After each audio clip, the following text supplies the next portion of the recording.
රාජධානිය යනු බුද්ධ කාලීන භාරතයේ පැවති 12 මහා ජනපද අතුරින් එකකි. මෙහි අගනුවර වූයේ කුසිනාරා නුවරයි. මෙහි ස්වතන්ත්‍ර පාලන ක්‍රමය ගෙන ගියේ මල්ලව රජදරුවන් විසිනි. මෙම රජදරුවන්ට අයිති වූ උපවර්තන නම් සල් උයනක් හිරණ්‍යවතී සහ අචිරවතී ගංගාවල බටහිර ඉවුර අසල පිහිටා තිබුණේය.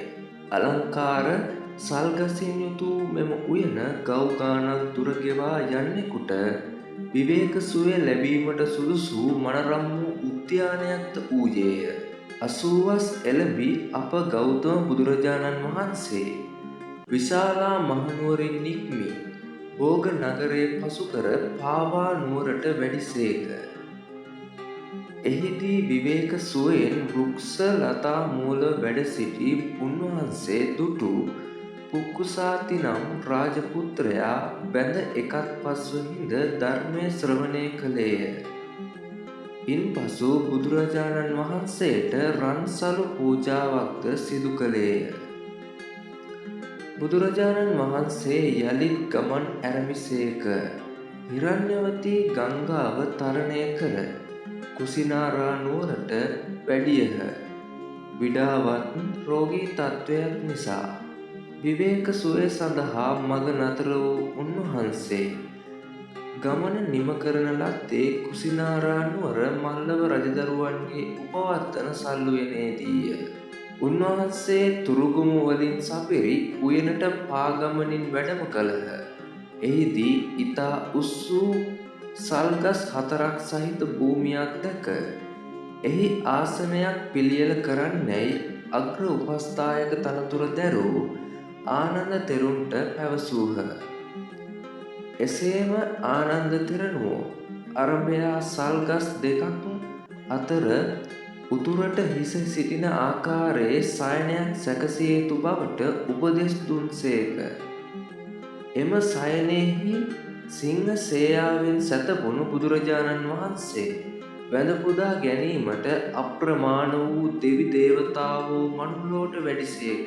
ඔවුහු සුවඳ මලින් හා දිව්‍ය සුගන්ධයෙන් මුනිදු පිදූහ. එදින රාත්‍රියේ මල්ලව රජදරුවන් ඇතුළු පිරිසට දහම් දෙසූහ. අවසානයේදී සියලු භික්ෂූන් වහන්සේලා අමතා මහණෙනි, සියලු සංස්කාර ධර්මයෝ නැසෙන සුළුය. නොපමාව කුසල් දමෙහි නිරත වන්න යනුවෙන් අවසාන බුදු වදන වදාළසේක. ඉන්පසු පිළිවෙලින් ධ්‍යානයට සමවැදුණු සමිදානෝ ඉන් නැගී සිට සැතපී සියලු සංස්කාරයන්හි අනිත්‍යතාව ලෝක සත්වයාට අවබෝධ කරමින් වෙසක් පුන් 15වක පොහෝ දිනයක පිරිනිවන් පෑහ. සම්බුද්ධ පරිනිර්වාණය පිළිබඳව සෝචනීය පුවත ඇසූ මල්ලව රජදරුවෝ බොහෝ ශෝක වූහ. බුදුරජාණන් වහන්සේගේ ශ්‍රී දේහයට දැක්විය යුතු සියලුම පුද සත්කාර දක්වා ආදාන උත්සවයට කටයුතු සූදානම් කළහ.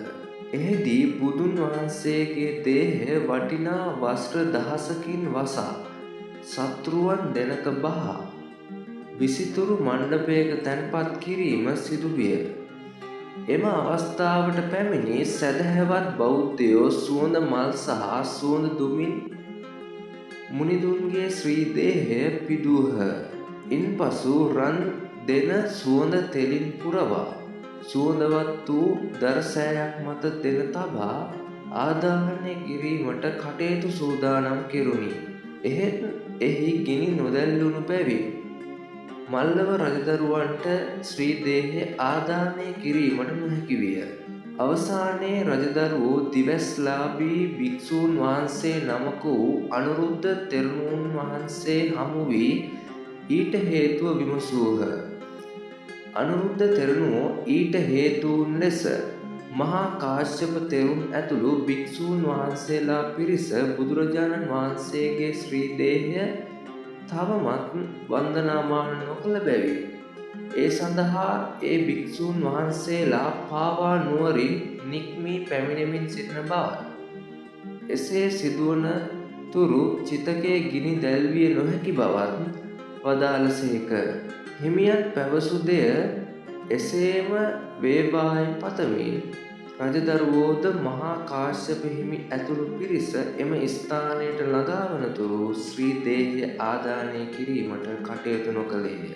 මහා කාශ්‍යප මහරහතන් වහන්සේ සහ රහතන් වහන්සේලා 500ක්ද සමග ශ්‍රී දේහය තැන්පත් කර තිබූ ස්ථානයට වැඩම කළහ.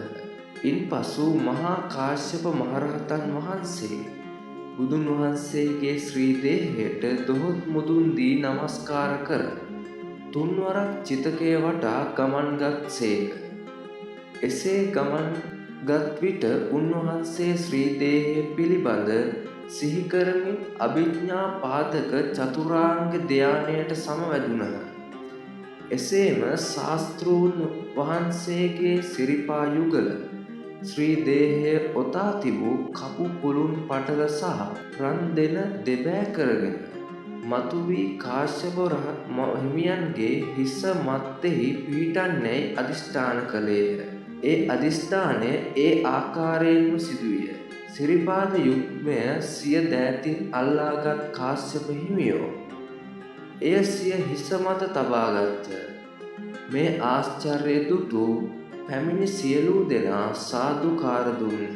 ඉන්පසු සියලු භික්ෂූන් වහන්සේලා ශ්‍රී දේහයට නමස්කාර කළ අතර එය අවසන් වූ පසු පෙර තිබූ ආකාරයෙන්ම ශ්‍රී දේහය දෙනෙහි තැන්පත් කළහ.